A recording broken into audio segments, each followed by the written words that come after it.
রাজধানী সহ সারা দেশে শীতের তীব্রতা বেড়েছে। সূর্যের দেখা না মেলায় দৈনন্দিন কাজে চরম ভোগান্তিতে পড়েছেন নগরবাসী।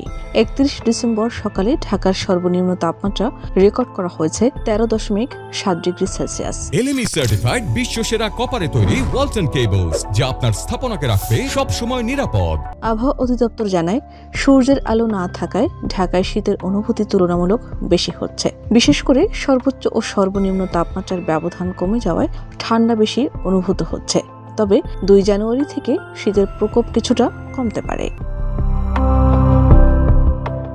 এদিকে আবহাওয়া অধিদপ্তর আরও জানায়, 31 ডিসেম্বর সারা দেশে হালকা থেকে গুঁড়ি গুঁড়ি বৃষ্টি হতে পারে। একই সঙ্গে মধ্যরাত থেকে সকাল পর্যন্ত দেশের অনেক এলাকায় মাঝারি থেকে ঘন কুয়াশা পড়তে পারে, যা কোথাও কোথাও দুপুর পর্যন্ত অব্যাহত থাকতে পারে।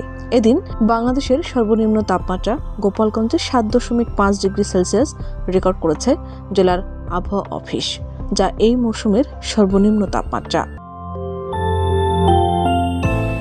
এছাড়া সারা দেশে রাত ও দিনের তাপমাত্রা প্রায় অপরিবর্তিত থাকতে পারে। কুয়াশাচ্ছন্ন আবহাওয়ার কারণে শীতের অনুভূতি আরও কিছুদিন অব্যাহত থাকতে পারে বলে জানায় আবহাওয়া অফিস।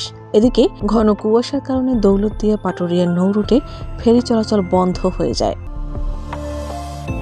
শাহনাজ পারভীন, দেশ রূপান্তর।